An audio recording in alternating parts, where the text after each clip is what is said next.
तो सर हमारा कोई फिक्स टाइम नहीं था, बस हम अपने माइंड में ये सेटअप किए थे कि दोपहर का खाना बनाने से पहले हमें 3 घंटा पढ़ना है। तो सर जब वो जाने के लिए बोले, मैं अपना पैर भी उठाकर मैं आगे नहीं रख पा रहा था। तब मुझे ये हुआ कि हाँ यार, मैं इतना ज्यादा बीमार हूँ मैं। तो मुझे उस टाइम न तो दिखता था और न ही साफ सुनाई देता था।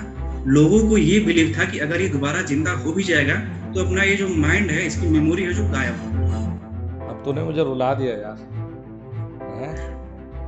सर आपके आंखों में आंसू तो आ गए, लेकिन मैं रियली बता रहा हूँ, मैं खुश हूँ अपने इस जर्नी से। और सभी के साथ ऐसा होता है वो और अच्छे हो सर।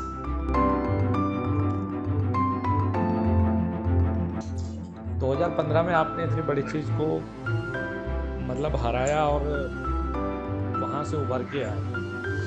आजकल क्योंकि आजकल के लोग ऐसे होते हैं जो इतनी सी दिक्कत, इतना सा कांटा लग जाए तो उसका भी बहाना बनाते हैं जीवन में। आपने अपने परिवार की हर एक समस्या को समझ के लड़के और इतनी कठिनाइयों के बीच में से निकल के इतनी मेहनत करके तब जाके एग्जाम को पास किया। हेलो एवरीवन, ईएडी परिवार में एक बार फिर से आप सभी का स्वागत करते हैं। और आज मेरे साथ सिलेक्शन सीरीज में अजय कुमार पाल जी है। और अजय कुमार पाल जी के लिए पहले मैं छोटी सी आपको जानकारी दे दूं कि अजय कुमार जी का एसएससी जेई 2019 मेंस में सेलेक्ट हुए, लेकिन फाइनली मेरिट में नंबर नहीं आया। यूपी आरवीएनएल जेई में अभी रिसेंटली सिलेक्शन किया है। यूपीपीसीएल जेई में 2021 वाले में डॉक्यूमेंट वेरिफिकेशन के लिए गए, लेकिन फाइनली सेलेक्ट नहीं हुआ है। और अभी रिसेंटली जो यूपीपीसीएल जेई का एग्ज़ाम हुआ है, या ये कहें कि जो 2021 वाला एग्ज़ाम अभी 2022 में हुआ है, उसमें बहुत अच्छा स्कोर उन्होंने किया है। तो मैं अपने ईएडी परिवार में स्वागत करता हूं अजय कुमार पाल जी का। और आपको सबसे पहले बधाई और शुभकामनाएं देता हूं यूपी आरवीएनएल जेई में सिलेक्शन के लिए, और अग्रिम बधाई और शुभकामनाएं देता हूं यूपीपीसीएल जेई के रिजल्ट के लिए कि भगवान बाबा केदारनाथ आपको इसमें सफलता दे। तो अजय जी, कैसे हैं आप? Thank you sir. स्वागत करते हैं आपका। सर मैं ठीक हूँ सर, बिल्कुल। अपने बारे में कुछ बताइए अजय जी। सर सबसे पहले मैं आपको और शैलेंद्र सर को और ईएटी टीम को मैं प्रणाम करता हूँ मैं। और तहे दिल से बहुत ही ज़्यादा मैं आपको शुक्रिया अदा करता हूँ। इसकी वजह से मैं अपनी तैयारी में अपने आप को रेगुलर बना पाया, और इसका परिणाम ये हुआ कि आज मेरे मम्मी पापा और मैं भी अपने आप को सफल होते हुए देख पा रहा हूँ। सर रही मेरे इंट्रोडक्शन की बात, तो सर मेरा नाम अजय कुमार पाल है, और मेरे मम्मी पापा का नाम श्रीमती उर्मिला देवी और श्री सुखराज पाल है। मैं सर उत्तर प्रदेश भदोही जिले के औराई के गंभीर सिंहपुर गांव से बिलोंग करता हूँ। मेरी 10th और 12th क्लास ये जवाहर नवोदय विद्यालय ज्ञानपुर भदोही से हुआ है। और 2017 में इलाहाबाद से मैंने आईईआरटी इलाहाबाद से डिप्लोमा पास आउट किया। जी सर। अच्छा अजय जी, आपसे छोटा सा एक सवाल है। आपने तैयारी की शुरुआत कब की थी? सर जैसा कि हमने आपको बताया कि 2017 में यहीं इलाहाबाद से हमने डिप्लोमा पास आउट किया। तो यहीं पर एक कोचिंग थी, एक्सीलेंट एकेडमी। वहाँ पर हमने 2017-18 एक साल हमने कोचिंग। अब क्या है सर, आप अक्सर ये देखते होंगे कि अब आपको बताऊं, मैं कभी सक्सेस हुआ, मैं 5 साल मुझे सक्सेस होने में लग गए हैं। तो बिल्कुल। जब तक मैं सक्सेस नहीं होऊंगा, जितनी भी बार मैं असफलता अर्जित किया ये बोल सकते हैं, तो हर बार तो मैं कोचिंग में एडमिशन ले नहीं सकता, इकोनॉमिकल कंडीशन होने की वजह से। जिसकी अच्छी भी होती होगी सर, वो भी नहीं ले पाते होंगे। तो हमारी मेरे अकॉर्डिंग इकोनॉमिकल कंडीशन अच्छी नहीं थी, कुछ ऐसे वजह थे। तो फिर मेरे लिए योगदान साबित हुए आप सर, क्योंकि मुझे पता चला कि हाँ, आपके चैनल के द्वारा ढेर सारे उसमें वीडियोज हैं और ढेर सारे आप कराए जाते हैं। लगातार हम 2019 के बाद से आपसे जुड़े हैं, और आप यूट्यूब पर आज तक 28-29 अप्रैल को पेपर हुआ, वहाँ तक जो आप मैराथन चलाया था, वहाँ तक शामिल था और आगे भी शामिल रहेंगे सर। तो बेटा आपने ईएडी को कब से फॉलो करना स्टार्ट किया? सर ईएडी को हम यहाँ जब वहाँ से कोचिंग करना बंद, उसके बाद से स्टार्ट किए सर, खास करके ऑब्जेक्टिव क्वेश्चंस के लिए। ओके। और जो जी सर। नहीं नहीं, बताइए, कुछ बता रहे थे आप। मतलब जैसे क्या है कि अब सारी चीजें कवर उस टाइम क्या होता सर, हम सब ओल्ड वर्जन, उस टाइम जो पेपर का पैटर्न था कोर्स सब्जेक्ट का ही था। कोर्स सब्जेक्ट यानी जो होता है सर सब्जेक्ट, इस पर पहले फोकस किया जाता था। अब क्या है, हमें अपडेशन की जरूरत पड़ती है, तो उस अपडेशन में ज्यादा योगदान ये आपके द्वारा मुझे मिला, क्योंकि आप सभी देखिए कि हाँ, जो क्वेश्चंस अब आते हैं और पहले की तुलना में अब कैसे-कैसे आते हैं। पहले केवल कोर सब्जेक्ट आते थे और अब क्या है, नए-नए सब्जेक्ट ऐड हुए हैं। खास करके हमारे आईआरटी इलाहाबाद में तो ये अपडेशन हुआ ही नहीं है। बाकी डिप्लोमा में जो है नए-नए विषय जैसे पीएलसी माइक्रो कंट्रोलर, स्काडा हो गए, एनर्जी रिसोर्सेज हो गया, रिन्यूएबल सोर्स ऑफ एनर्जी हो गया, कंप्यूटर सॉफ्टवेयर हो गया, इन सब चीज़ों पर ध्यान नहीं जाता था। तो वो आपकी वजह से जाने लगा, क्योंकि ये मुश्किल है सभी लोगों के लिए कि अपने इंडिया में अपने जितने भी एग्जाम हो रहे हैं सभी को हम लोग दे पाएं, सभी का फॉर्म भर पाएं। अब क्या है, हमें उसे आइडिया तो मिल नहीं पाएगा, जो हम एग्जाम देंगे उसी के द्वारा हमें आइडिया मिलेगा कि हमें अपडेट होने की जरूरत है कि नहीं। हम तो उसी में जीते रहते हैं कि हाँ, हम पूरा कोर्स जो पढ़ लिए हैं। अब आपके ऑब्जेक्टिव के माध्यम से हमें कब अपडेट होते चले गए ये पता नहीं चला। अजय जी, आपसे एक पर्सनली भी कहें और वैसे तो हम लोग पब्लिकली इस वीडियो को बना रहे हैं, तो आपसे एक सवाल जानना चाहता हूँ कि आपने जी सर। 2017 में डिप्लोमा किया और आपको जो सिलेक्शन जी मिला सर। ये आपको 2022 में मिला, तो ये इतना जी लंबे सर। समय जो लगा, वो कारण क्या था कि इतना लंबा समय आपको लगा सिलेक्शन में? सर सबसे पहले मैं एक तो सबसे मेन रीजन है उसका अपडेशन का रीजन है सर। हम लोग अपडेट नहीं हुए, और जो ये अपडेशन है इसको मतलब हम सर थोड़ा समझा रहे हैं।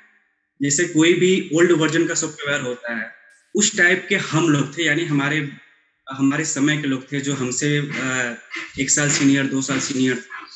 अब हम लोगों को एक अपडेट होने की जरूरत क्या होता है, जब सिलेबस अगर चेंज हो रहा है तो फिर भी हम लोग वही कोर्स पे पढ़ते चले जा रहे हैं। अब जब आपके माध्यम आपसे जुड़े हैं, तो वहां पर आप लोग हमारे दिमाग में जो ओल्ड वर्जन था उसको अपडेट किए और न्यू वर्जन डाले कि हाँ, अब तुमको केवल बेसिक इलेक्ट्रिकल मशीन और पावर सिस्टम, एजीपी ये नहीं पढ़ना है, इसके साथ साथ और चीजें तुम्हें पढ़नी है, जैसे ईआईसी हो गया, पीएलसी स्काडा माइक्रो कंट्रोलर हो गया। और खास करके उस टाइम हम लोग बेसिक इलेक्ट्रॉनिक्स, डिजिटल इलेक्ट्रॉनिक्स तक ही सीमित रह जाते थे, पर आप पूरी थ्योरी भी पढ़ाए हैं पावर इलेक्ट्रॉनिक्स का भी और साथ में कंट्रोल सिस्टम का भी। पावर ग्रिड का एग्जाम हुआ था लास्ट टाइम हमने जब दिया था, जो भी 1 साल पहले जो हमने दिया था, उसमें कंट्रोल सिस्टम इतनी भयंकर तरीके से पूछा गया था कि कौन सा गलत नहीं है, ये दे दिया था पहले भी कि करेक्ट पूछता था, पर अब इनकरेक्ट पूछने लगा है और उसमें हर एक ऑप्शन पर ध्यान देना पड़ता। तो सर एक ये मेन कमी रही अपडेशन की। और दूसरा जो कमी हुई सर, इतना लंबा गैप होता चला गया तो वहां पर हम लोग फ्रस्ट्रेट होते थे। जब फ्रस्ट्रेशन आती है तो हमें खुद पर अपना कॉन्फिडेंस गिरता चला जाता है और लोगों से भी ताने सुनने पड़ते हैं। तो उसकी वजह क्या होती है, हमें अपने जो हमारा एक क्राइटेरिया होती है, जो हमारी क्वालिटी होती है, उसे हम खुद से दबाने लगते हैं। अब जब खुद से दबाने लगते हैं, जो हमारा डायरेक्शन होता है, जो रहता है कि हमें यही बनना है, तो वहां से हटने लगते हैं। हम खुद ही अपने डायरेक्शन से हट गए थे। कभी ये सोचते हैं कि हाँ, किसी कोचिंग में जाकर पढ़ाएं, पर जब किसी कोचिंग में जाते हैं तो अपने आप को ये सुनने को मिलता है कि तुम अभी उस लायक हो नहीं, तुम वैसे दिखते नहीं टीचर की तरह। तो फिर हम ये हुआ कि हाँ, कोई ट्यूशन ज्वाइन करें। ट्यूशन भी उतनी मिल नहीं पाती थी, टाइम ज्यादा जाता था। तो फिर हमने ये डिसाइड किया कि हम से अपना ही एक बनाते हैं चैनल, उसके द्वारा हम स्टार्ट करते हैं सर। तो ये दूसरी जो वजह है सर, अपडेशन और ये फ्रस्ट्रेट होकर हम लोग अपने जो डायरेक्शन को डाइवर्ट कर देते हैं, इसलिए हमें पेशेंस रखना पड़ेगा सर।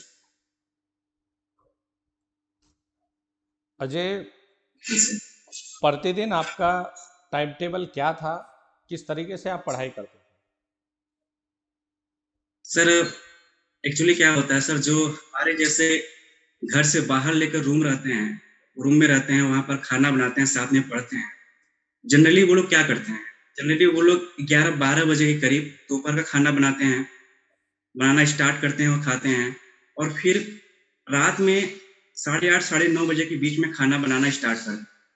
तो सर हमारा कोई फिक्स टाइम नहीं था, बस हम अपने माइंड में ये सेटअप किए थे कि दोपहर का खाना बनाने से पहले हमें 3 घंटा पढ़ना है।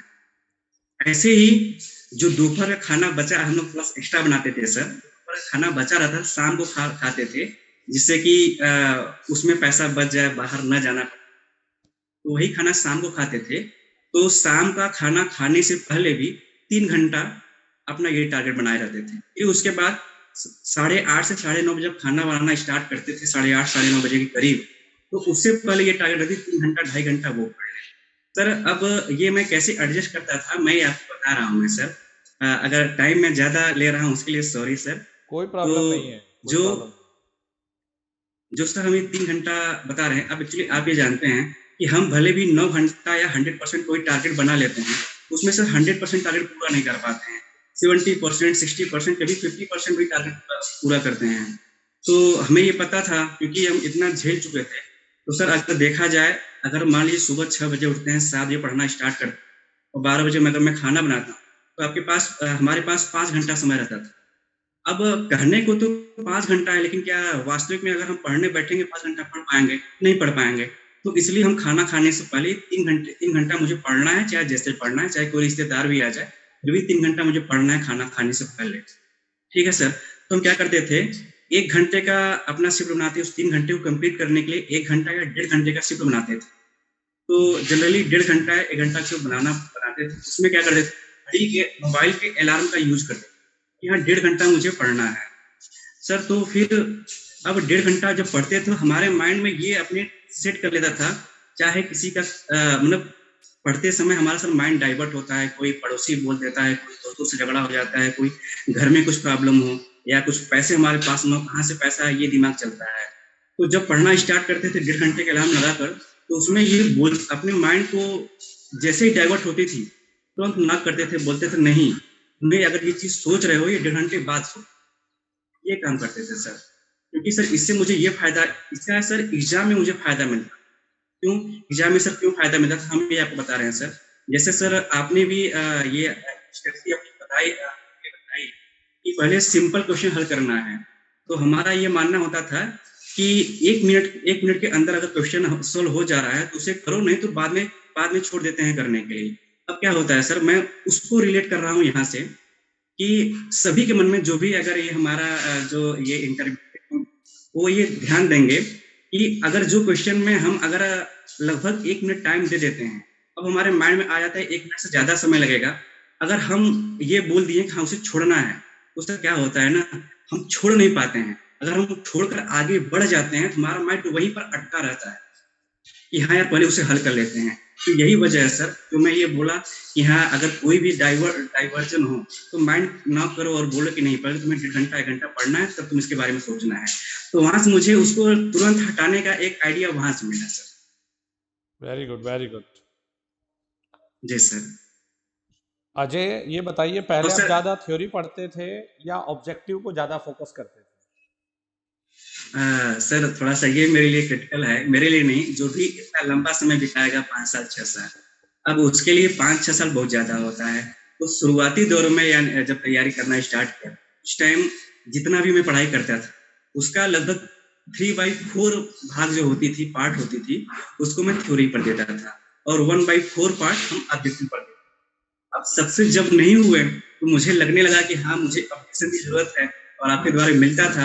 क्या था, हमें ये पता ही नहीं चलता था हमें क्या करना है, हम अपडेट कब होते चले गए आपके द्वारा मुझे पता नहीं चला। तो जब उस मिड स्टेज आया तो मिड स्टेज में हमने क्या काम किया, हम 1/2 पार्ट जो इतना समय था थ्योरी पर देने लगे और 1/2 पार्ट ऑब्जेक्टिव पर देने लगे। अब भी सक्सेस नहीं हुए हैं। क्या होता है, हम अगर एक ही अगर अपना टाइम टेबल बना बना लेते हैं, अगर उसी पर चलना चाहेंगे तो फिर नहीं होगा यार। हमें हमेशा अपने एक टाइम टेबल बनाए, उसे भी चेंज करने की जरूरत पड़ेगी, उसे भी चेंज करने की जरूरत पड़ेगी। जैसे सिलेबस चेंज हो रहा है वैसे हमें भी अपडेट हर एक चीज को करना पड़ेगा, अपने माइंड और आईक्यू लेवल को भी ये अपडेशन करना पड़ेगा। तो क्या हुआ, अब तब भी मैं सक्सेस नहीं हुआ। तो अब फाइनल स्टेज में हमने क्या किया, जो अब ये दौर चल रहा था, तो सर वहां पर अब मैं इस एबल हो गया था कि हमारी थ्योरी कम हो चुकी है लगभग। अब हमें क्या करना है, 3/4 जस्ट उल्टा 3/4 जो समय था वो हम ऑब्जेक्टिव क्वेश्चन पर लगाने लगे, और 1/4 जो पार्ट था वो थ्योरी पर देने लगे। अब सर, अब जनरली आपके माइंड में आएगा बेटा फिर ये तुम कैसे जो पहले तुम 3/4 वाले समय में थ्योरी को कवर करते थे, 1/4 पर कैसे किए ये, अगर कोई देखे तो उसे माइंड में आएगा तो सर हम इसे कैसे करें। अगर 3/4 75% है, लेकिन हम उसे 70% मान रहे हैं सर। अब हम 70% मान लिए और 30% रिमेनिंग मान लिए, यानी कि 3/4 पार्ट हम ऑब्जेक्टिव में दे रहे हैं, उसे हम 30% मान रहे हैं।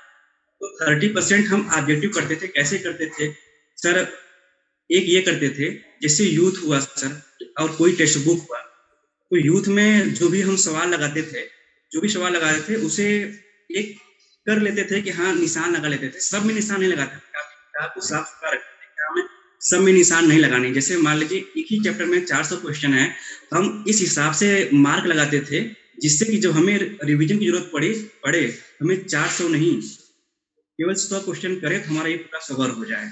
तो सर क्या करता था मैं, जब ये 70% जो ऑब्जेक्टिव क्वेश्चन के माध्यम से हम थ्योरी तैयार कर लेते, 70% थ्योरी ऑब्जेक्टिव के माध्यम से तैयार करते सर, ठीक है। अब उसे तैयार करने के लिए क्या करते थे, जैसे आप यूथ ही देख लेंगे, यूथ के नीचे डिस्क्रिप्शन दिया रहता है, उसको पढ़ते थे। और क्या करते थे, अगर कोई टेक्स्ट बुक देते थे तो वहां पर सर सबमिट करने के बाद वहां पर डिस्क्रिप्शन रहता है, उससे करते थे। तो उसके डिस्क्रिप्शन के माध्यम से एक क्वेश्चन नहीं कई क्वेश्चन तैयार कर लेते थे। कोई भी एग्जाम हो या टेस्ट हो, इसमें ये हो सकता है कि चौथा क्वेश्चन जो हो उसी से संबंधित आगे भी क्वेश्चन मिले, तो वहां पर हम टिक कर लेते थे ऐसा। और तीसरा इसी में बताऊं मैं, तीसरा आपके द्वारा मिलता था, क्योंकि सैलेंसर और आप का सबसे बड़ी खास विशेषता थी, अगर एक क्वेश्चन दिया है तो उसमें 4 ऑप्शन है, अब चारों ऑप्शन को बहुत अच्छे से गौर करें। तो उससे मेरा तैयार, ये भी एक समझिए एक डिस्क्रिप्शन ही है, तो इससे भी मेरा तैयार बहुत अच्छा होता चला गया। और ये 70% थ्योरी हम ऑब्जेक्टिव के माध्यम से तैयार करते थे। अब वही 30% थ्योरी कैसे करते थे सर, यहीं पर मैं एक बात माइंड में आ रही है सर, 70% वो थ्योरी होती थी जिससे लोग शुरू से लेकर, जैसे एग्जाम आ गया तो शुरू से लेकर पूरा विषय दोहराते थे। तो 70% थ्योरी तो हमें लगभग हमेशा याद रहता है, 30% वो पोर्शन है जो जो हम भूल जाते हैं, और वही एग्जाम हमें सिलेक्शन दिलाती है, उसको याद करने के लिए हम शुरू से लेकर अंत तक रिवाइज करते हैं। अब क्या है सर, अब जब हमें 30% भूल जा रहे हैं और 30% हमें सक्सेस दिला रही है, तो हम एक अपना पूरे सब्जेक्ट में से एक टॉपिक चुन लेते थे, जैसे टेम्परेचर कोफिशिएंट, जैसे series and AC parallel resonance, फिर उसके बाद फॉल्ट एनालिसिस, फिर रिले हो गया, फिर ऑक्सीलेटर हो गया, एम्पलीफायर हो गया, और फेट हो गया। तो ये सब होते थे सर, ये सब भूल जाते, जैसे सीआर हो गया भूल जाते, जैसे जो बेसिक चीजें हुई, ट्रांजिस्टर हो गया, सेमीकंडक्टर हो गया, डायोड हो गया, ये सब तो हमें याद रहता है। जो भूल जाते हैं 30%, उसको याद करने के लिए हम पूरा समय क्यों बिताएं। तो सर हम ये हमारे सामने है भी, उसे हम एक स्पेशल टॉपिक के बारे में लिख लेते थे। हमें जब एडमिट कार्ड आ जाता था ना, वहां पर बड़ा फायदा होती। जी सर। मतलब कुल मिला के सब बातों को अगर मैं कंक्लूड करूं तो शुरुआती दौर में थ्योरी ज़्यादा पढ़ना चाहिए ताकि आपके कॉन्सेप्ट क्लियर हों, और बाद में जब आपकी थ्योरी पूरी हो जाए तो आपको फोकस करना चाहिए ज़्यादा ऑब्जेक्टिव पर, और थ्योरी को छोड़ना नहीं है, भले ही कम पढ़ना है लेकिन थ्योरी को भी प्रतिदिन पढ़ना है। जो चीज़ें आपको कमज़ोर लगती है या जो चीज़ें आपको कमज़ोर बनाती है, जो आपको टफ लगती है, जिसे आप भूल जाते हैं, उसे आपने छोटा सा अपने नोट्स पे लिख के अपने रूम में लगा दिया ताकि आते जाते आप उसको पढ़ते रहे। वाह, वेरी गुड वेरी गुड। एक मिनट सर, होता क्या है ना सर, 70% जो हम आपको थ्योरी बता रहे हैं, जो हमें लगभग हमेशा याद रहता है, और जिसे मैं ये भी बताया कि अपडेटिव क्वेश्चन के माध्यम से मैं पढ़ता था। सर 70% लगभग सभी लोग पढ़े रहते हैं, उन्हें याद भी रहता है, और वो चीजें 70% थ्योरी के माध्यम से हमें एग्जाम में एक ऐसे मोड़ पर लाकर खड़ा कर देता है जहां पर हम सभी लोग एक में इकट्ठे होते हैं, या हम सिलेक्शन लेंगे, हम सिलेक्शन लेंगे, हम सिलेक्शन लेंगे, और वो बाउंड्री पर आकर हम लोग 70% थ्योरी के द्वारा खड़े हैं। और वही 30% जो थ्योरी होती है, जो हम लोग जो मैं बताया, उस 30% के द्वारा हम उस भीड़ में से आगे चले जाते हैं और हमारा सिलेक्शन हो जाता है सर। एक मिनट क्या? जी सर। अजय जी, मुझे ये बताइए कि पेपर से पहले कुछ डर लगता है, कुछ दबाव होता है, पेपर से पहले दबाव को आपने कैसे हैंडल किया? जी सर, ये मैं पिछली बात से मैं इसे कैसे दबाव होता था। अब मान लीजिए सर, लगभग 10 या 15 दिन पहले एडमिट कार्ड आता है ना सर, तो उसमें क्या होता है, अगर हम ये कोशिश करें कि अब शुरू से लेकर अंतिम तक में थ्योरी पढ़नी है, क्या कर पाएंगे? नहीं हो पाएगा। तो उसमें क्या होता था कि हम जिसे ये समझिए नए स्टूडेंट के लिए यही करना है, ये हमारी तरफ 5 साल न लगाएं।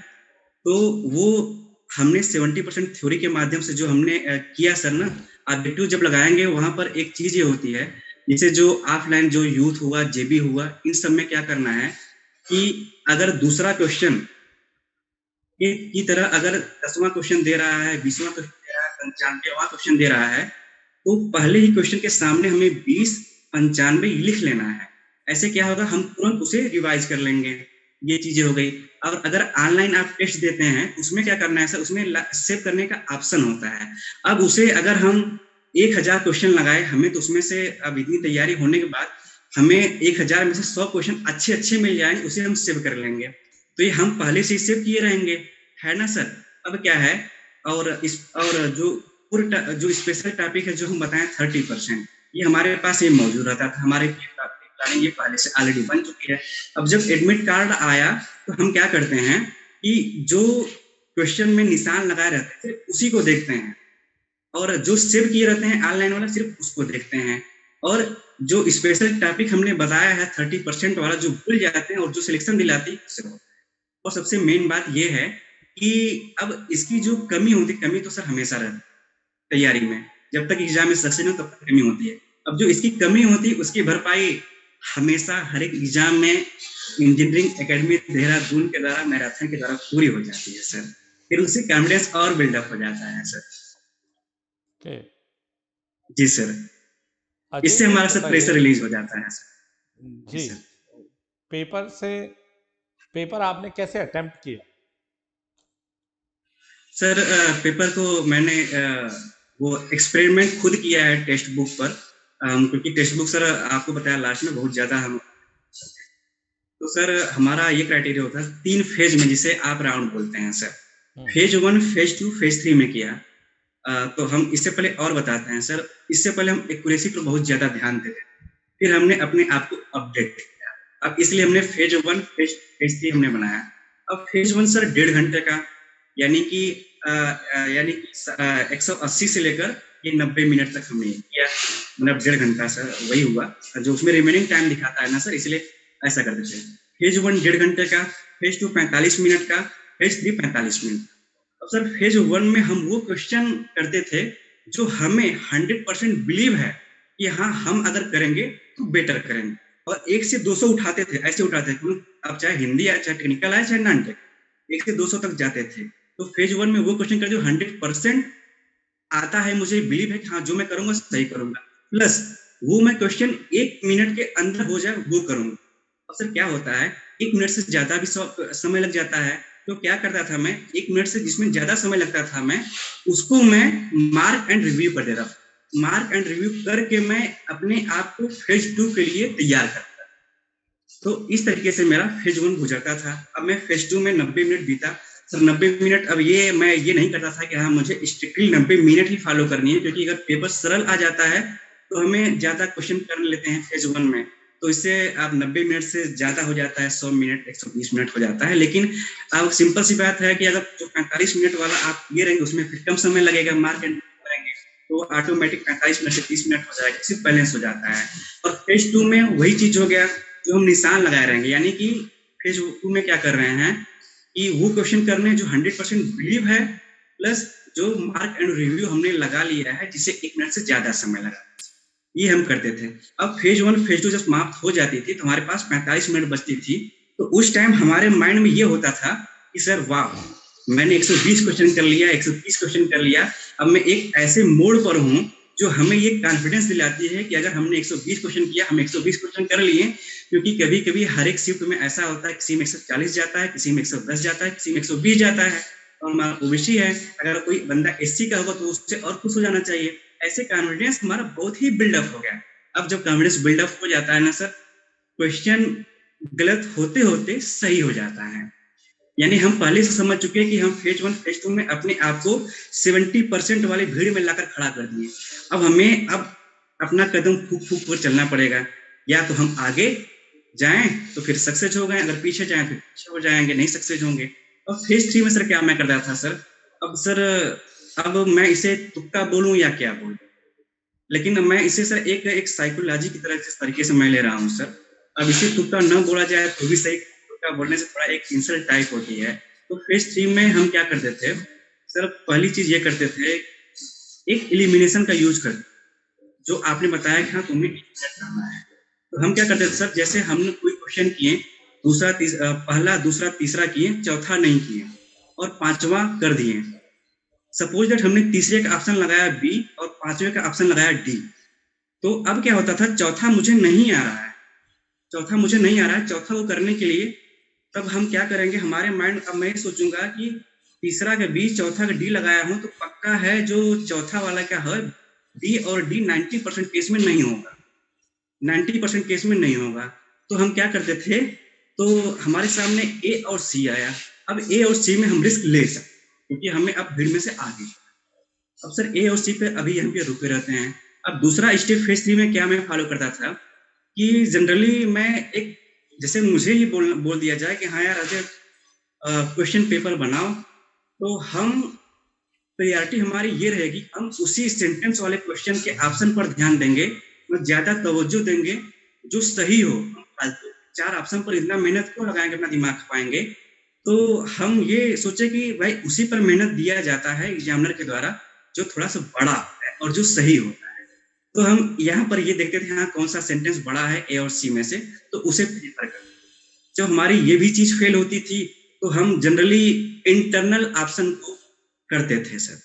और जनरली ये सभी लोग जानते हैं कि 90% केस में ये होता है कि आला बीज और नाना बीज वाले जो क्वेश्चंस होते हैं वो जनरली यही ऑप्शन सही होते हैं सर। अब सर इससे मैं फायदा बता रहा हूँ सर, इसमें मैं ऐड करना चाहूंगा, जैसे ये उनके लिए फायदे हैं जो फेज 1 फेज 2 में 100% कॉन्फिडेंट है कि मैंने जो किया है ये सही है, उनके लिए वो चीजें होगी। अब सर क्या होता है ना, फेज 1 फेज 2 करते समय जिसे हम लोग मार्क एंड रिव्यू कर देते हैं ना सर, उसमें से कुछ क्वेश्चन ऐसे होते हैं जो वो फेज 1 के होते हैं, लेकिन हमें लगता है ये फेज 3 वाला क्वेश्चन है। जैसे सर अब ऐसे क्वेश्चन लगभग 15 क्वेश्चन मिल जाते हैं जो फेज 1 के लायक होते हैं और हम सोचते हैं कि ये फेज 3 के लायक है, यानी हम नहीं कर पाएंगे। ठीक है, तो उसमें सर एकदम सिंपल क्वेश्चन होते हैं। जैसे हम एक आया था हमारे शिफ्ट में 29 के सेकंड शिफ्ट में, ये आया था कि वेल्डिंग से संबंधित दिया था, चार्ज ऑब्जर्व्ड बाय सेंटेंस के रूप में दिया था v के पावर x बटे r में दिया था। अब हम समझे नहीं, चार्ज का फार्मूला लगा रहे हैं q बाई IT होता है, तो ये कहाँ से आ गया, हम उसे छोड़ दिए थे। लेकिन वहां पर जब फेज 3 में जब दोबारा वो क्वेश्चन आया, जैसे दोबारा क्वेश्चन आया तो हम समझ गए x की वैल्यू यहाँ पर 2 है, जहां वो चार्ज बोला वो पावर को इंडिकेट कर रहा है। तो सर ऐसे फेज 3 के लिए छोड़ा गया कई ऐसे क्वेश्चन होते हैं जो फेज 1 के लायक होते हैं। ऐसे सर लगभग 15-20 क्वेश्चन सही हो जाते हैं। राउंड में लगाने से ये फायदा होता है। राउंड का मतलब ये नहीं होता है कि हाँ आप शुरू से साइकिल देखिए, क्योंकि आप फेज 1 में जब आप आएंगे तो 1 से 200 तक जाएंगे ही। फेज 2 में आपने मार्क एंड रिव्यू लगा दिया तो राइट साइड जो पैलेट होता है क्वेश्चन पैलेट, आप उसमें देख लेंगे, ये कर लेंगे। जब फेज 1 फेज 2 खत्म होगा तो फेज 3 में जब आप जाएंगे ना, तो आपके सामने समझिए वो भी मार्क लगा हुआ है जो सफेद बना हुआ है, अब वहां आप टिक करेंगे, अपना करते चले जाएंगे। अब जब वही क्वेश्चन दोबारा हमारे आंख के सामने से गुजरेगी, देखिए कितना आसानी से आ गया। तो ये फायदा होता है सर। हम टाइम बहुत ज्यादा ले रहे हैं, मुझे इसके लिए थोड़ा सा गिल्टी फील सर। अरे टाइम ज्यादा ले रहे हो, इसमें क्या टेंशन वाली चीज है?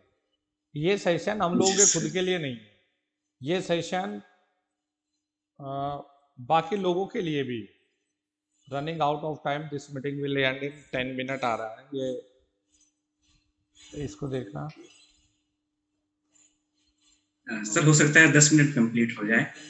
अ,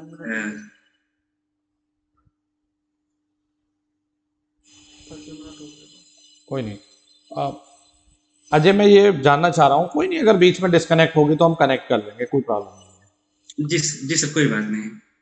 मैं ये जानना चाह रहा हूँ कि वैसे सवाल थोड़ा पर्सनल है, लेकिन ये सवाल जी सर, इसलिए जी सर। इसलिए जरूरी हो जाता है। देखिए, आपके जैसे इस एरिया में, यानी तैयारी करने वाले फील्ड में बहुत सारे बच्चे हैं जो आपकी तरह ही डिफिकल्ट सिचुएशन को फेस कर रहे हो।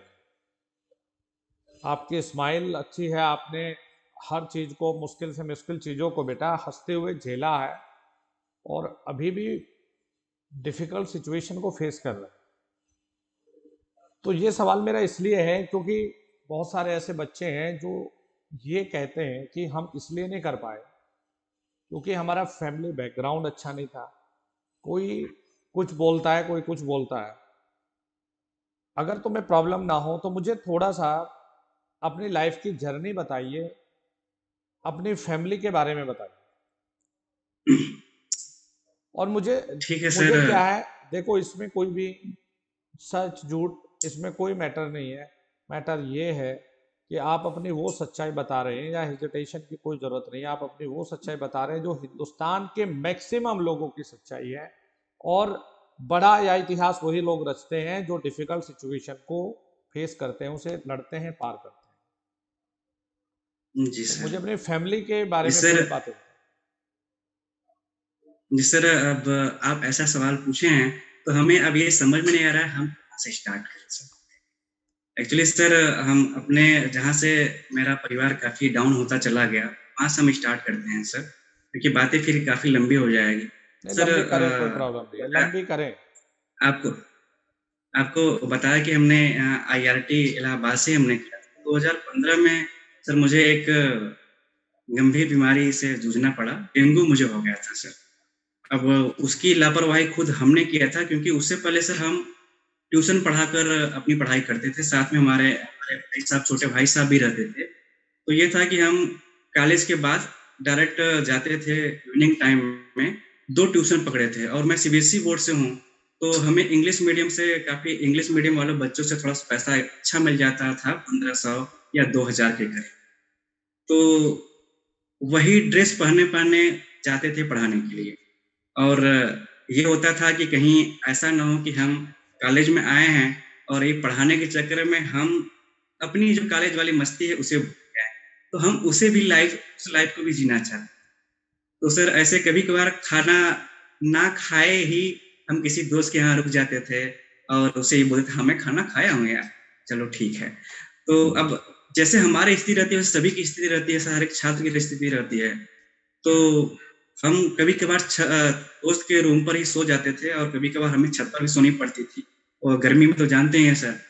तो हम एक जगह ऐसी जगह सो गए थे सर, वहां पर मच्छर का प्रकोप बहुत ज्यादा था, और जब सोते हैं तो ये पता नहीं चलता है मच्छर काट रहे हैं, बस ऐसे ऐसे मार देते हैं, बस हो जाता है। वो मेरी गलती थी, और मैं अपने आप को ध्यान नहीं दे पाता था। तो उसकी वजह से मुझे डेंगू हुआ, मेरी ही कमी थी।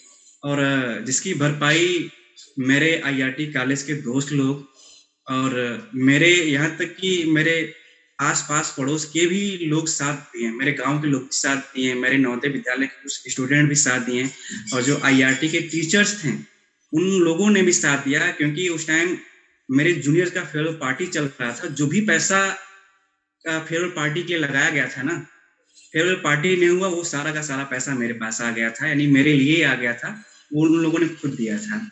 अब जब डेंगू हुआ था सर, तो मैं लगभग 1 महीने के लिए आईसीयू में था।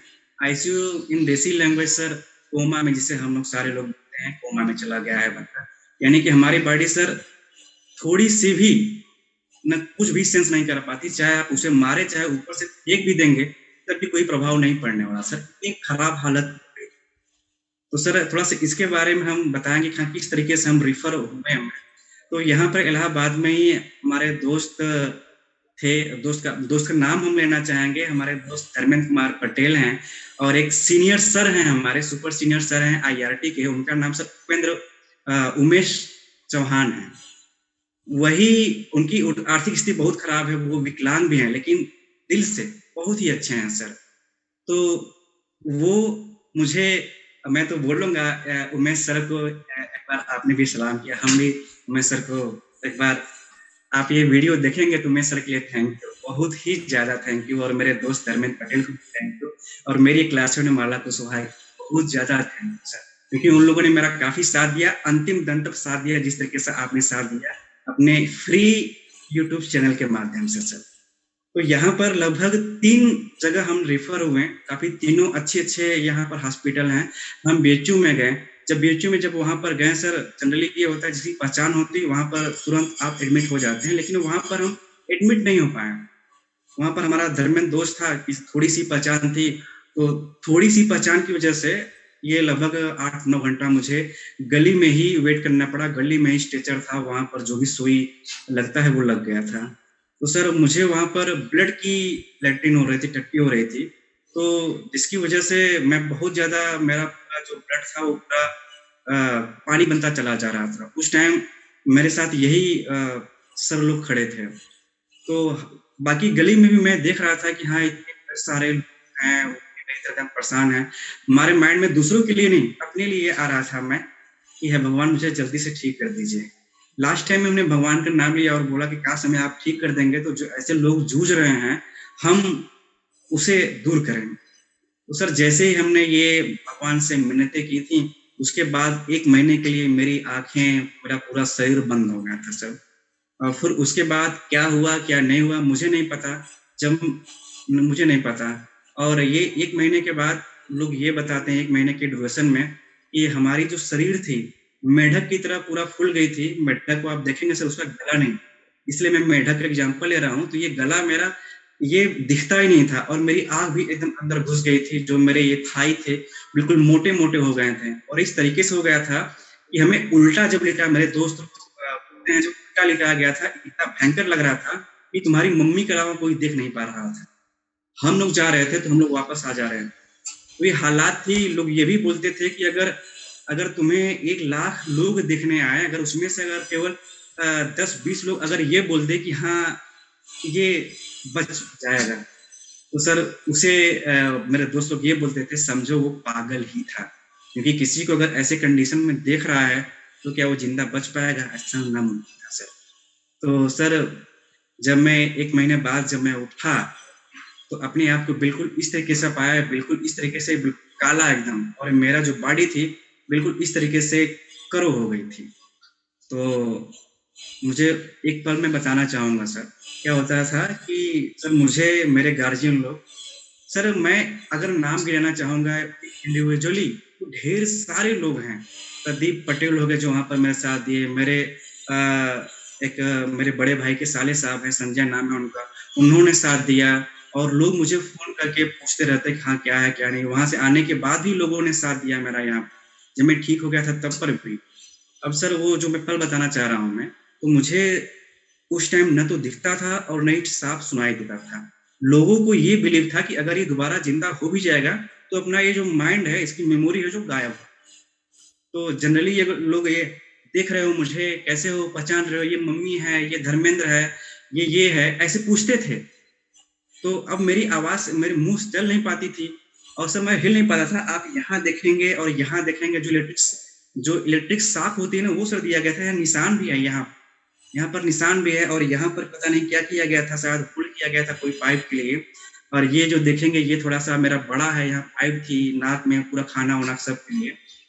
तो मैं बार बार उस पल को नहीं बता पा रहा हूँ, इससे पहले मैं ये सब चीजें बता दे रहा हूँ।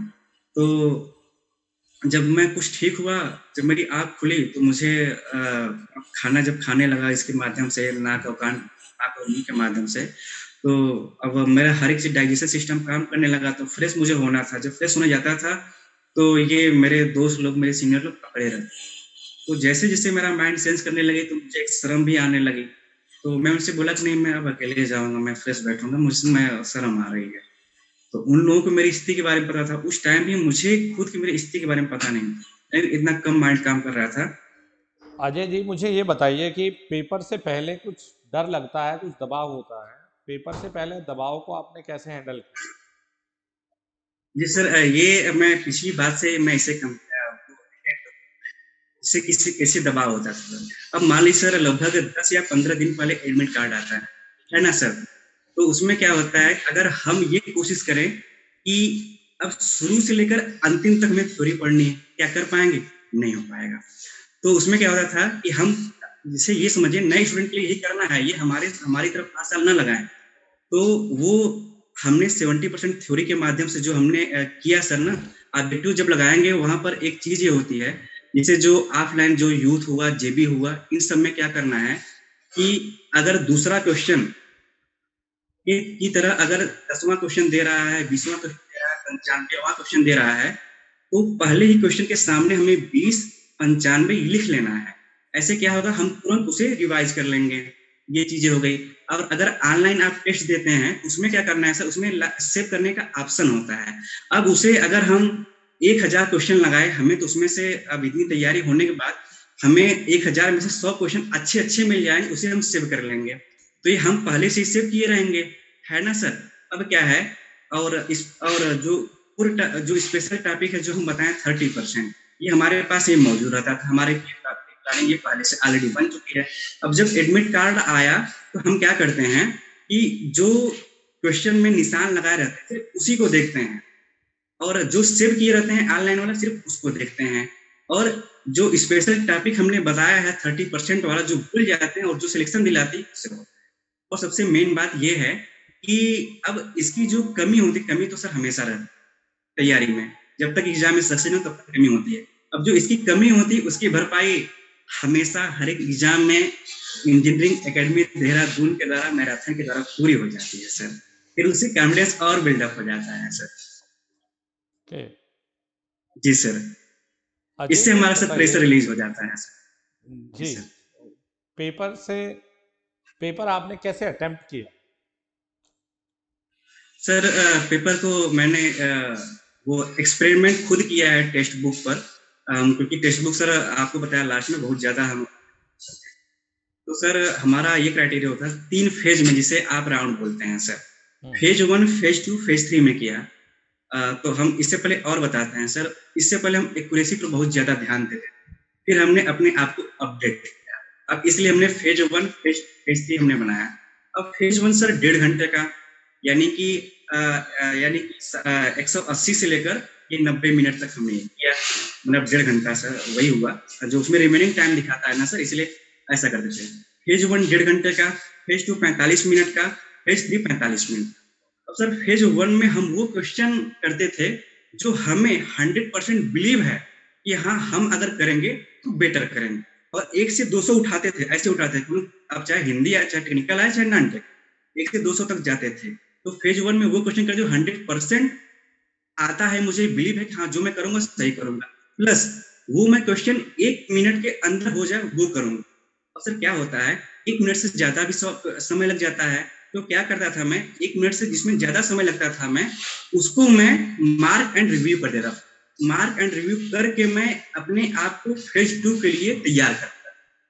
तो इस तरीके से मेरा फेज 1 गुजरता था। अब मैं फेज 2 में 90 मिनट बीता सर। 90 मिनट, अब ये मैं ये नहीं करता था कि हाँ मुझे स्ट्रिक्टली 90 मिनट ही फॉलो करनी है, क्योंकि अगर पेपर सरल आ जाता है तो हमें ज्यादा क्वेश्चन कर लेते हैं फेज 1 में, तो इससे आप 90 मिनट से ज्यादा हो जाता है, 100 मिनट 120 मिनट हो जाता है। लेकिन अब सिंपल सी बात है कि अगर जो 45 मिनट वाला आप ये रहेंगे उसमें फिर कम समय लगेगा, मार्क एंड करेंगे तो ऑटोमेटिक 45 मिनट से 30 मिनट हो जाएगा, सिर्फ बैलेंस हो जाता है। और फेज 2 में वही चीज हो गया जो हम निशान लगाए रहेंगे, यानी कि फेज 2 में क्या कर रहे हैं कि वो क्वेश्चन करने जो 100% बिलीव है, प्लस जो मार्क एंड रिव्यू हमने लगा लिया है जिसे 1 मिनट से ज्यादा समय लगा, ये हम करते थे। अब फेज 1 फेज 2 जब समाप्त हो जाती थी तो हमारे पास 45 मिनट बचती थी। तो उस टाइम हमारे माइंड में ये होता था कि सर वाह, मैंने 120 क्वेश्चन कर लिया, 130 क्वेश्चन कर लिया, अब मैं एक ऐसे मोड़ पर हूँ जो हमें ये कॉन्फिडेंस दिलाती है कि अगर हमने 120 क्वेश्चन किया, हम 120 क्वेश्चन कर लिए, क्योंकि कभी कभी हर एक शिफ्ट में ऐसा होता है, किसी में 140 जाता है, किसी में 110 जाता है, किसी में 120 जाता है, और हमारा ओबीसी है, अगर कोई बंदा एससी का होगा तो उससे और खुश हो जाना चाहिए। ऐसे कॉन्फिडेंस हमारा बहुत ही बिल्डअप हो गया। अब जब कॉन्फिडेंस बिल्डअप हो जाता है ना सर, क्वेश्चन गलत होते होते सही हो जाता है। यानी हम पहले से समझ चुके हैं कि हम फेज 1 फेज 2 में अपने आप को 70% वाली भीड़ में लाकर खड़ा कर दिए।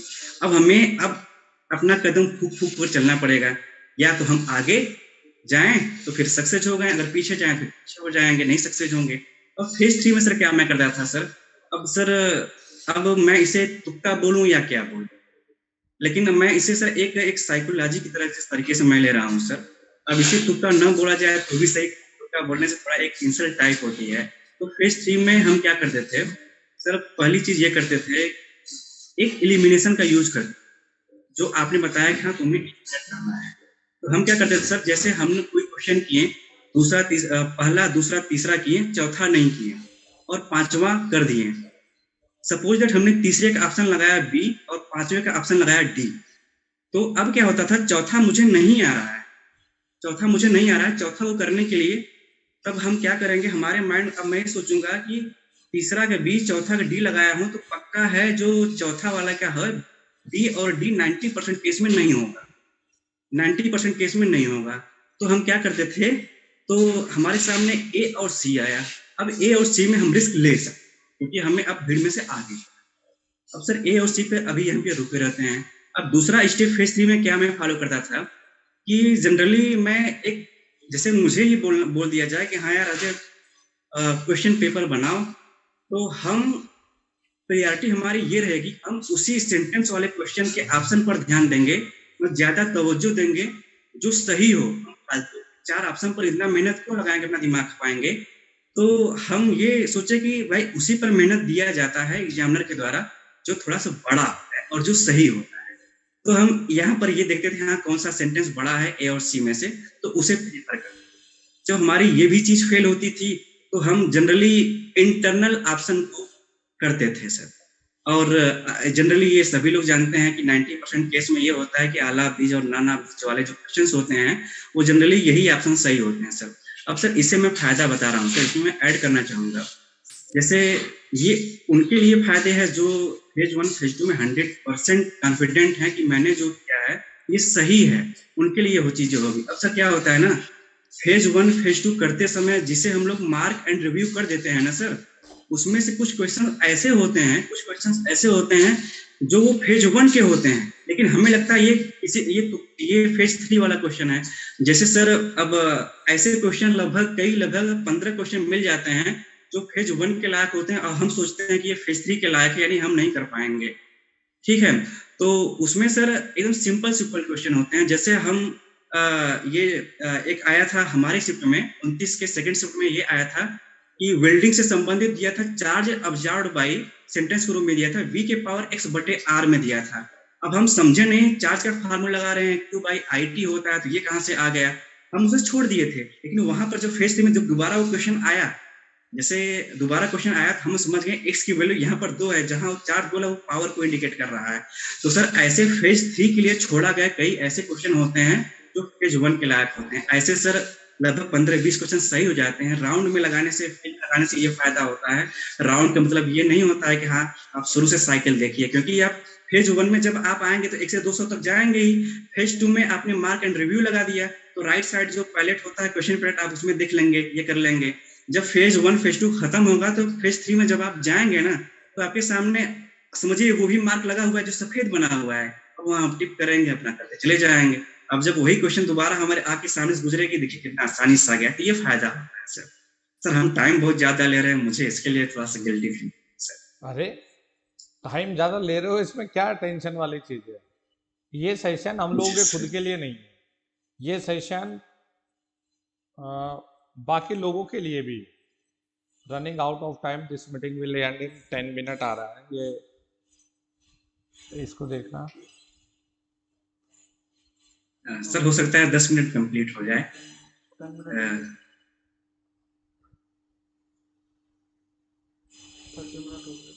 कोई नहीं, अजय, मैं ये जानना चाह रहा हूँ, कोई नहीं, अगर बीच में डिस्कनेक्ट होगी तो हम कनेक्ट कर लेंगे, कोई प्रॉब्लम नहीं है। जी जी सर, कोई बात नहीं।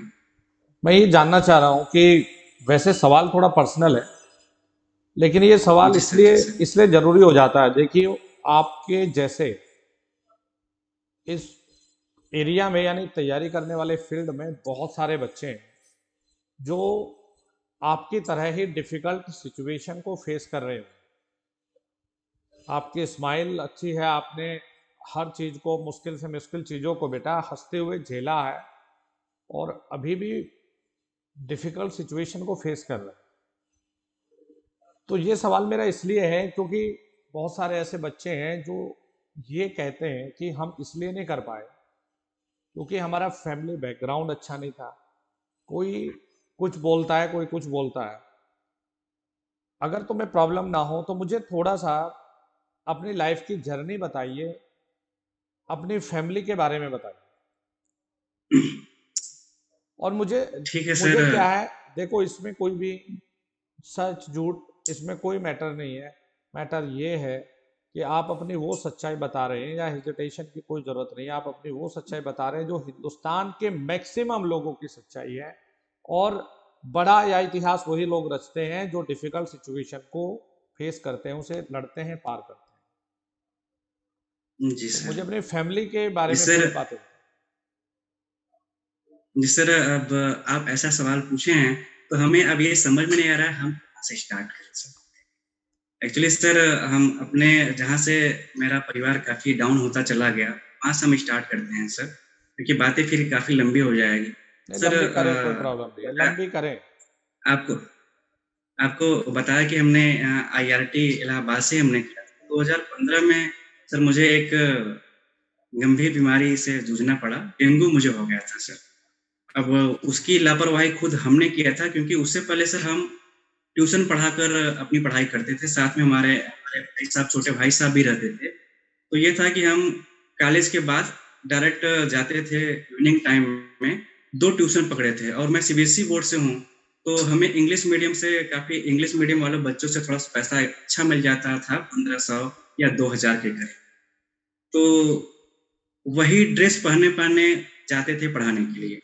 और ये होता था कि कहीं ऐसा ना हो कि हम कॉलेज में आए हैं और ये पढ़ाने के चक्कर में हम अपनी जो कॉलेज वाली मस्ती है उसे भूल जाएं, तो हम उसे भी उस लाइफ को भी जीना चाहते।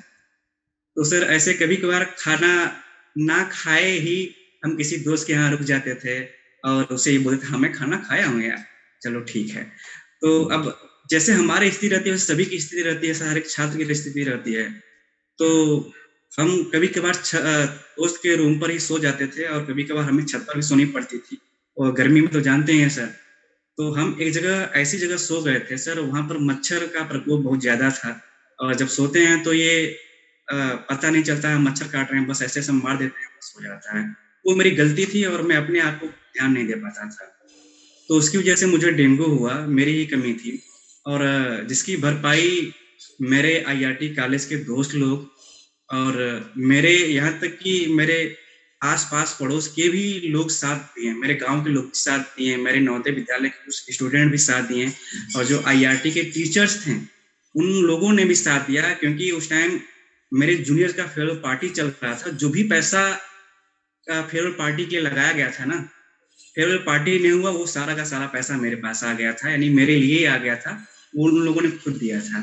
अब जब डेंगू हुआ था सर, तो मैं लगभग 1 महीने के लिए आईसीयू में था। आईसीयू इन देसी लैंग्वेज सर, कोमा में, जिसे हम लोग सारे लोग बोलते हैं, कोमा में चला गया है बंदा। यानी कि हमारी बॉडी सर थोड़ी सी भी न कुछ भी सेंस नहीं कर पाती, चाहे आप उसे मारे, चाहे ऊपर से फेंक भी देंगे, तब भी कोई प्रभाव नहीं पड़ने वाला सर। इतनी खराब हालत। तो सर थोड़ा सा इसके बारे में हम बताएंगे कि किस तरीके से हम रिफर हुए हैं। तो यहाँ पर इलाहाबाद में ही हमारे दोस्त थे। दोस्त का नाम हम लेना चाहेंगे। हमारे दोस्त धर्मेंद्र कुमार पटेल हैं, और एक सीनियर सर हैं, हमारे सुपर सीनियर सर हैं आईआरटी के, उनका नाम सर उमेश चौहान है। वही, उनकी आर्थिक स्थिति बहुत खराब है, वो विकलांग भी हैं, लेकिन दिल से बहुत ही अच्छे हैं सर।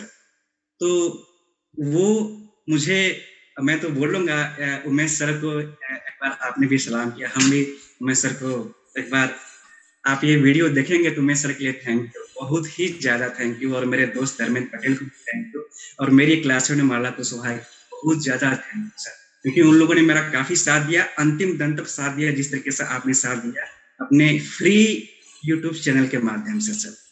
तो यहाँ पर लगभग 3 जगह हम रेफर हुए, काफ़ी तीनों अच्छे-अच्छे यहाँ पर हॉस्पिटल हैं। हम बीएचयू में गए, जब वहाँ पर गए सर, जनरली ये होता है जिसकी पहचान होती है वहाँ पर तुरंत आप एडमिट हो जाते हैं, लेकिन वहाँ पर हम एडमिट नहीं हो पाए। वहाँ पर हमारा धर्मेंद्र दोस्त था, थोड़ी-सी पहचान थी, तो थोड़ी-सी पहचान की वजह से ये लगभग 8-9 घंटा मुझे गली में ही वेट करना पड़ा, गली में ही स्ट्रेचर था, वहाँ पर जो भी सुई लगता है वो लग गया था। तो सर मुझे वहाँ पर ब्लड की लैट्रिन हो रही थी, टट्टी हो रही थी, तो जिसकी वजह से मैं बहुत ज़्यादा, मेरा पूरा जो ब्लड था वो पूरा पानी बनता चला जा रहा था। उस टाइम मेरे साथ यही सर लोग खड़े थे। तो बाकी गली में भी मैं देख रहा था कि हाँ, इतने सारे लोग हैं, एकदम परेशान हैं। हमारे माइंड में दूसरों के लिए नहीं, अपने लिए आ रहा था मैं कि है भगवान मुझे जल्दी से ठीक कर दीजिए। लास्ट टाइम में हमने भगवान का नाम लिया और बोला कि काश हमें आप ठीक कर देंगे, तो जो ऐसे लोग जूझ रहे हैं, हम उसे दूर करेंगे। तो सर जैसे ही हमने ये भगवान से मिन्नतें की थी, उसके बाद 1 महीने के लिए मेरी आँखें, मेरा पूरा शरीर बंद हो गया था सर। और फिर उसके बाद क्या हुआ, क्या नहीं हुआ मुझे नहीं पता, मुझे नहीं पता। और ये 1 महीने के बाद लोग ये बताते हैं, 1 महीने के ड्यूरेशन में, कि हमारी जो शरीर थी, मेढक की तरह पूरा फूल गई थी। मेढक को आप देखेंगे सर, उसका गला नहीं, इसलिए मैं मेढक का एग्जाम्पल ले रहा हूँ। तो ये गला मेरा ये दिखता ही नहीं था, और मेरी आँख भी एकदम अंदर घुस गई थी। जो मेरे ये थाई थे, बिल्कुल मोटे-मोटे हो गए थे, और इस तरीके से हो गया था कि हमें उल्टा जब लिटा, मेरे दोस्त बोलते हैं, जो उल्टा लिटाया गया था, इतना भयंकर लग रहा था कि तुम्हारी मम्मी के अलावा कोई देख नहीं पा रहा था। हम लोग जा रहे थे तो हम लोग वापस आ जा रहे थे। तो ये हालात थी। लोग ये भी बोलते थे कि अगर तुम्हें 1 लाख लोग देखने आए, अगर उसमें से अगर केवल 10-20 लोग अगर ये बोल दे कि हाँ, ये बच जाएगा, तो सर उसे मेरे दोस्त लोग ये बोलते थे, समझो वो पागल ही था, क्योंकि किसी को अगर ऐसे कंडीशन में देख रहा है तो क्या वो जिंदा बच पाएगा? ऐसा नामुमकिन है सर। तो सर जब मैं 1 महीने बाद जब मैं उठा, तो अपने आप को बिल्कुल इस तरीके से पाया, बिल्कुल इस तरीके से काला एकदम, और मेरा जो बॉडी थी बिल्कुल इस तरीके से करो हो गई थी। तो मुझे एक पल में बताना चाहूँगा सर, क्या होता था कि सर मुझे मेरे गार्जियन लोग, सर मैं अगर नाम गिनाना चाहूँगा इंडिविजुअली, तो ढेर सारे लोग हैं। प्रदीप पटेल हो गए जो वहाँ पर मेरे साथ दिए, मेरे बड़े भाई के साले साहब हैं, संजय नाम है उनका, उन्होंने साथ दिया। और लोग मुझे फ़ोन करके पूछते रहते कि हाँ, क्या है, क्या नहीं। वहाँ से आने के बाद भी लोगों ने साथ दिया मेरा यहाँ, जब मैं ठीक हो गया था तब पर भी। अब सर वो जो मैं पल बताना चाह रहा हूँ मैं, तो मुझे उस टाइम न तो दिखता था और न ही साफ सुनाई देता था। लोगों को ये बिलीव था कि अगर ये दोबारा ज़िंदा हो भी जाएगा, तो अपना ये जो माइंड है, इसकी मेमोरी है जो गायब है। तो जनरली ये लोग ये देख रहे हो मुझे, कैसे हो, पहचान रहे हो, ये मम्मी है, ये धर्मेंद्र है, ये है, ऐसे पूछते थे। तो अब मेरी आवाज़ मेरे मुँह से चल नहीं पाती थी, और सर मैं हिल नहीं पाता था। आप यहाँ देखेंगे और यहाँ देखेंगे, जो इलेक्ट्रिक शॉक होती है ना, वो सर दिया गया था। निशान भी है यहाँ पर निशान भी है, और यहाँ पर पता नहीं क्या किया गया था, शायद होल किया गया था कोई पाइप के लिए। और ये जो देखेंगे, ये थोड़ा-सा मेरा बड़ा है, यहाँ पाइप थी नाक में, पूरा खाना-वाना सब के लिए। तो मैं बार-बार उस पल को नहीं बता पा रहा हूँ, इससे पहले मैं ये सब चीज़ें बता दे रहा हूँ। तो जब मैं कुछ ठीक हुआ, जब मेरी आँख खुली, तो मुझे खाना जब खाने लगा इसके माध्यम से, नाक और मुँह के माध्यम से, तो अब मेरा हर एक चीज़ डाइजेशन सिस्टम काम करने लगा, तो फ्रेश मुझे होना था। जब फ्रेश होने जाता था, तो ये मेरे दोस्त लोग, मेरे सीनियर लोग पकड़े रहते। तो जैसे-जैसे मेरा माइंड सेंस करने लगे, तो मुझे एक शर्म भी आने लगी। तो मैं उनसे बोला कि नहीं, मैं अब अकेले जाऊँगा, मैं फ्रेश बैठूँगा, मुझमें शर्म आ रही है। तो उन लोगों को मेरी स्थिति के बारे में पता था। उस टाइम भी मुझे खुद की मेरी स्थिति के बारे में पता नहीं, लेकिन इतना कम माइंड काम कर रहा था। जब सर मैं उन लोगों से जिद करने लगा कि नहीं, मुझे अकेले जाना है, तो उन लोग क्या किए कि जिद को मनाने के लिए अगल-बगल खड़े हो गए कि अब जाओ तुम। तो सर जब वो जाने के लिए बोले, मैं अपना पैर भी उठाकर मैं आगे नहीं रख पा रहा था। तब मुझे ये हुआ कि हाँ यार, मैं इतना ज़्यादा बीमार हूँ मैं। तब मुझे उस दिन ये हुआ कि रियल में मैं बहुत ही ज़्यादा बीमार हूँ और मेरी स्थिति बहुत ही खराब है सर। तो वहाँ पर जब मैं ठीक हुआ सर। एक चीज़ और बताना चाहूँगा, इतना मुझे ढेर सारे सुइयाँ लगती थी, इतना ढेर सारे सुइयाँ, क्योंकि मेरा ये पूरा जो ये था पूरा ब्लैक हो गया था। और सर सुई लगाने के बाद मुझे दिख जाता था कि हाँ, कहाँ तक ये घुसा है। पूरे जो मांस रहते थे वहाँ पर जैसे होल किया हमने, वो होल दिखता था सामने। धीरे-धीरे वो जाकर ठीक हो गई जब मैं घर पर आया, और घर आने के लगभग 1 महीने बाद मैंने यहाँ पर आराम किया। वैसे ढेर सारी मन्नतें मानी गई हैं सारे लोगों के द्वारा, जो अभी भी पूरी की पूरी बाकी हैं। तो 1 महीने बाद मैं जब अपने आईआरटी कॉलेज जब मैं आया ना सर, तो वहाँ पर आईआरटी कॉलेज आया तो वहाँ पर मेरा फिर से बर्थडे मनाया गया। और जैसे कोई भी फंक्शन होता है तो गेस्ट को बुलाया जाता है, तो टीचर्स को बुलाया गया जो आईआरटी से वो जा चुके थे, रिटायर्ड हो चुके थे। तो वहाँ पर इतना अच्छा मेरा बर्थडे मनाया गया, और मैं फिर पता नहीं अंदर से सर वो चीज़ें मुझे आने लगी कि मैं एहसान के तले मैं दब गया। मतलब लोग फ़ील नहीं कराएँ, लेकिन मुझे अपने अंदर से ये आने लगी, क्योंकि जब मैं वहाँ से निकला ठीक होकर घर आने लगा, यहाँ कॉलेज जाने लगा, तो मम्मी मेरी बोली थी कि अजय, कभी तुम अपने दोस्तों से कभी झगड़ा मत करना, कोई कुछ बोले तो तुम कुछ बोलना नहीं। और फिर सर क्या हुआ, मेरी जो भी क्वालिटी थी मैं अपने अंदर ही धीरे-धीरे समेटने लगा, और जो भी बोलने की शैली थी धीरे-धीरे अपना डाउन होने लगा। मुझे नहीं पता कि इस टाइम मैं कैसा बोल पा रहा हूँ, इफेक्टिव है या नहीं, लेकिन अपने आप को काफ़ी कम मानने लगा। ये सारी इसकी वजह से फिर क्या था कि हम भी स्ट्रगल करते रहे। फिर 2017 में जब हमने यहाँ पास आउट किया, तो यहाँ पर इलाहाबाद में हमने कोचिंग में नाम लिखवाया। अब 1 साल तो हमने वहाँ पर कोचिंग किया, लेकिन अब उसके बाद क्या हुआ, अब हमारा कुछ इकोनॉमिक कंडीशन काफ़ी पहले से ही वीक थी। ज़मीन जो थी वो उसे गहनऊ बोलते हैं सर, गहनऊ पर दे दिया गया था, जिससे कि वो अपना काम करे, मुझे कुछ पैसा दे दे, अपना वो खेती-बाड़ी उसमें करें। तो अब उसके बाद मेरी इकोनॉमिक कंडीशन वीक हो गई, तो कहाँ से देखें, तो आपका एक सहारा मिला जो बाद से पढ़ना स्टार्ट किए। लेकिन उसके साथ भी ढेर सारी चीज़ें होती है जो इलाहाबाद में रह सकती। तो उस टाइम हमारा साथ 3 लोगों ने दिया, और लोग भी थे, स्पेशली मैं 3 लोगों का नाम लेना चाहूँगा। एक मेरे नवोदय के छात्र रहे हैं, वो सीए हैं, अखिलेश पाल नाम है उनका, उन्होंने मेरा साथ दिया। और एक मेरा दोस्त जो धर्मेंद्र पटेल है, उन्होंने मेरा साथ दिया। और एक मेरी ही बैचमेट है, मेरी ही क्लासमेट है, माला कुशवाहा, वो हमसे पहले जॉब पा गई थी हाई कोर्ट में, वो भी आपसे कॉन्टैक्ट किए हैं सर। तो उन्होंने मेरा साथ दिया, और फिर उसके बाद स्ट्रगल जारी रहा। और ये लोग मेरे साथ जिस तरीके से आप जुड़े रहे हैं हमेशा गाइडेंस करने, ये भी लोग भी हमेशा अंतिम तक जुड़े रहे हैं, और आज भी जुड़े हैं। और मैं हमेशा ये उम्मीद करूँगा वो हमेशा जुड़े रहें। और सच में बता रहा हूँ सर, मेरे मम्मी-पापा इतना मेहनत किए हैं ना, लोग ये बोलते थे कि हाँ यार, कब तक पढ़ोबू तू अपने लड़कवन। तो ये उन लोगों की नज़र में आसान क्वेश्चन था, कब तक तू पढ़ोबू, लेकिन मम्मी-पापा के लिए बहुत ही ये सब बड़ी क्वेश्चन थी। और जब हम सुनते थे तो हम और भी परेशान होते थे कि यार आखिर करे तो करे क्या करें? फ्रस्ट्रेट हो जाता था। अब फ्रस्ट्रेट होने की वजह से जैसे मैं बताया कि हाँ, कोचिंग करना स्टार्ट कर देता था, ट्यूशन करना स्टार्ट कर देता था, पढ़ाना। बहुत ज़्यादा फ्रस्ट्रेट हुए तो अपना चैनल खुद बनाकर पढ़ाना स्टार्ट किया। तो इसकी वजह से क्या हुआ कि मुझे मम्मी लोगों पर भी दया आती थी कि हाँ, क्या करूँ, क्या ना करूँ? मम्मी-पापा ने हम लोग ऐसा बनाया है कि कोई वर्क कर नहीं सकते हम लोग, पेन के अलावा। तो अब मुझे लगता है कि हाँ, मेरे मम्मी-पापा जो भी अपने सपने को कुर्बान करके हम लोगों को पढ़ाया, मुझे, वो अब अपने सपने को अपने बेटे में पूरा होते हुए, तो मम्मी-पापा और जो भी मेरे साथ दिए, उनको तहे दिल से धन्यवाद सर। और ये रही सर मेरी जर्नी सर। अभी जब जॉब हो गई, नौकरी मिल गई, तो अभी परिवार में क्या-क्या चैलेंज है? क्या-क्या चीज़ें आपको करनी है? क्या-क्या ज़िम्मेदारी है? सर, परिवार में एक बड़ा चैलेंजेस है, कर्ज बहुत ज़्यादा है सर।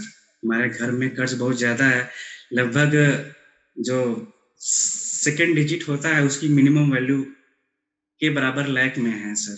और हम घर पर गए भी थे तो उसे पूरा अच्छी तरीके से वो डिटेल तैयार किए, कहाँ पर क्या देना है, कितने से एक साथ ही लोन तो मिल नहीं पाएगा किसी वजह से।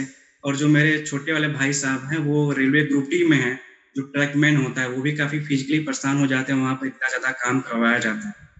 तो वो ऑलरेडी पैसा लोन हमारे जो एक जस्ट बड़े भाई हैं और मेरी बहन है, उनकी शादी करवाने के लिए पैसा ऑलरेडी 5 महीने 5 लाख ले लिए थे, उसका ब्याज होकर अब लगभग 6 लाख इसके बारे में हमें ज्यादा बताते नहीं थे मेरे छोटे भाई लोग वाले कि हाँ भैया को ज्यादा टेंशन ना हो। तो वो भी सारा पैसा है, और साथ में शादी करवाने के लिए और हमारे भी बीमारी काफी ज्यादा पैसे जो लगे थे वो अब भी बरकरार है। तो हमने उन्हें एक डिटेल बनाकर अपने मोबाइल में किया है इसको कैसे कैसे, और जो और सर एक चीज है जो मैं बता नहीं पाऊंगा, मेरे जस्ट दूसरे जो बड़े भैया हैं संजय भैया की, सर जब आपके घर की स्थिति खराब रहती है ना तो माइंड भी लगभग लोगों का अच्छे से काम नहीं कर पाता है, लोग फ्रस्ट्रेट होते हैं, परेशान होते हैं, अच्छे डिसीजन नहीं ले पाते हैं। तो हम अपने भैया को बोलेंगे कि भैया प्लीज सपोर्ट कीजिए और आप अपनी कंडीशन को मजबूत, हम आपके साथ हैं भैया। जी सर। और मेरे पापा को थोड़ा सा मेरे पापा को कुछ प्रॉब्लम है, उन्हें हार्ट से संबंधित कुछ बीमारी है। तो अभी हमारी नजर में तो पता नहीं हुआ है नहीं, हमने जांच करवाया था तो उन्हें थोड़ा सा प्रॉब्लम है, अटैक ब्लड क्लॉटिंग वाली है। तो जांच में बोला कि हाँ 2 बार हो चुका है। तो ये सर आप 2 बार हो चुका है, तीसरी बार, लेकिन हम कभी मेरे नजर में कभी ऐसा नहीं हुआ है कि हाँ पापा को समथिंग ऐसा हुआ है, लेकिन रिपोर्ट जब बताती तो मुझे मानना पड़ता है। और पापा का दवा करवाना है और संजय भैया का भी, अच्छा जो दूसरे नंबर के भैया है उनका भी दवा, ये चैलेंजेस है सर। और अपने छोटे भाई को, जो मेरे छोटे भाई रेलवे ग्रुप डी में हैं, बोलते हैं बहुत ज्यादा काम पड़ जाता है भैया, मुझे कुछ करिए मेरी। तो मैं कहा ठीक है, गवर्नमेंट जॉब की तो भाई काफी किल्लत है, आप जॉब करते हुए जितनी भी सुविधा मांगिए हम पूरी तरीके से तैयार हैं, क्योंकि हम भी चाहते हैं, उनका अच्छा ब्रांच है IIT इलाहाबाद से ही सिविल इंजीनियरिंग किए हैं सर। जी सर। मैं कहूँगा कि बोलने के लिए कुछ है नहीं मेरे पास में कि सर एक आजकल। बात मैं और बोलना चाहूँ हाँ हाँ। एक बात और बोलना चाहूँगी सर, हमारे साथ सिर्फ नहीं है, ये ऐसे ढेर सारे लोग हैं, सबके पास बस ये हमारे पास ये प्रॉब्लम है, दूसरे के पास वो प्रॉब्लम है सर, सबके पास प्रॉब्लम है। जी सर। मैं तो ये मैं ये नहीं समझ पा रहा हूँ कि आगे क्या बोलूँ आपके लिए मैं। सर हम खुश हैं सर, अपने इस जर्नी से खुश हैं, काफी खुश हैं सर। मैं भी यार रियली में बता रहा हूँ ना कि इतनी डिफिकल्ट सिचुएशन फेस करने के बाद में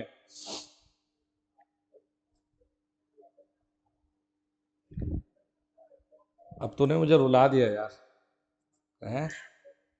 सर आपके आंखों में आंसू तो आ गए हैं, लेकिन मैं रियली बता रहा हूँ, मैं खुश हूँ अपने इस जर्नी से, और सभी के साथ ऐसा होता है वो और अच्छे हों सर।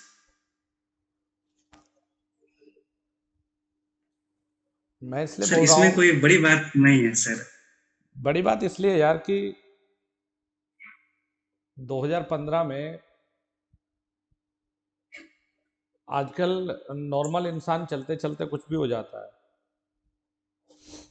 2015 में आपने इतनी बड़ी चीज को मतलब हराया और वहां से उभर के आए। फिर फैमिली में आजकल, क्योंकि आजकल के लोग ऐसे होते हैं जो इतनी सी दिक्कत, इतना सा कांटा लग जाए तो उसका भी बहाना बनाते हैं जीवन में। आपने अपने परिवार की हर एक समस्या को समझ के, लड़ के, और इतनी कठिनाइयों के बीच में से निकल के, इतनी मेहनत करके तब जाके एग्जाम को पास किया। तो मेरे लिए जो मैं ये सोच रहा था और जो ये आंसू है ना, ये रियली में प्राउड के आंसू हैं, रियली में सैल्यूट करने वाले आंसू हैं कि एक विद्यार्थी ऐसा मिला मुझे कि जिसने रियल में लाइफ क्या होती है ना, लाइफ को लाइफ की तरीके से जवाब दिया। सर, मतलब इसी बात पर हम ये बोलेंगे सर, इसी बात पर, जो हमारे डॉक्टर साहब थे, जो उनका नाम था मीत मीनारे, बीएचयू में थे, तो वो उन्हें पता नहीं क्या मुझसे लगाव हो गया था कि हाँ, इस लड़के को देखना है। वो काफ़ी यंग हैं और काफ़ी एकदम हैंडसम दिखते हैं, मीत मीनारे सर। तो उन्होंने ये बात बोली थी कि बेटा, तुम एक ऐसी जगह पर थे ना, जहाँ पर ऊपर यमराज थे बैठे हुए, और नीचे मैं था और तुम्हारी मम्मी थी। अब ये तुम्हारी मम्मी में इतना पावर था जो कि तुम्हें यमराज के हाथ से खींच कर लाई है सर। यहाँ डेफिनेटली पर मुझे याद आया सर। जीवन में यार कुछ ही तो रिश्ते ऐसे हैं जिनमें कोई कंडीशन नहीं है, और उनमें से मम्मी जी पापा एक सर। एक रिश्ता है। तो मैं तो यही है कि जी सर। आगे के भविष्य के लिए तुम्हें शुभकामनाएं। और आपको शक्ति की इसलिए ज़रूरत नहीं है कि आप रियली में बहुत पावरफुल हो। और बाबा केदारनाथ और शनिदेव प्रभु से मैं दिल से ये प्रार्थना करता हूँ कि आपको और शक्ति दे और सफलता दे। और जो आपके परिवार में आपके चैलेंज है आपके लिए, आप एकदम स्वच्छ दिल से अपने परिवार का साथ दें। नहीं तो सफलता मिलने के बाद लोग परिवार को भूल तक जाते हैं। तो ऐसा कभी मत करिएगा, और अपने परिवार का जी जो भी सर। सपने हैं उनको पूरा करिएगा। और यही मेरी आपके लिए शुभकामनाएं हैं। आपके साथ थैंक ये यू मेरा सर। सेशन अभी तक का कैरियर का सबसे बेस्ट सेशन था। और स्टूडेंट के लिए मोटिवेट होने के लिए मुझे नहीं लगता इससे बेस्ट कुछ हो सकता है कि इतनी डिफ़िकल्ट सिचुएशन में बंदा निकल के आए और तब हिस्ट्री क्रिएट करे, कुछ करके जाए, कुछ बना। इससे बेस्ट सर, कुछ नहीं होगा। इतने ढेर एक मिनट सर, इतने ढेर सारे चैलेंजेस के बीच हमारे गार्जियन जो भी थे, मम्मी पापा मेरे भाई लोग, कभी ये मुझे कोई दिक्कत बताया ही नहीं कि हाँ, घर पर ये चैलेंजेस है, ये दिक्कत है, कभी नहीं बताया। यानी कि वो लोगों ने हमें इन सब सारी चीजों से छुपाया। और इसलिए जो इसमें जो योगदान है सर, परिवार का हमेशा है, और साथ में जो मेरे दोस्त हमेशा मेरे साथ बने रहे हैं, उनका बहुत ही ज्यादा योगदान है सर। और उनकी वजह से हमें ये फील नहीं हुआ, यानी कि जो परिवार के लोग हमसे हर एक बातें छिपाएं, और जो दोस्त लोग हमें हमारा सपोर्ट किए, उसकी वजह से मैं मानता हूँ सर, मैं उतना मैच्योर नहीं हुआ हूँ इन सब चीजों के बारे में। चलिए, बहुत अच्छा सेशन रहा आपके साथ में। और आगे अभी जब यूपीपीसीएल जेई का रिजल्ट आएगा तब उसके लिए भी सेशन करेंगे। ठीक है, उसके लिए भी आपको शुभकामनाएं। Thank you very much and all the very best बेटा। Thank you sir.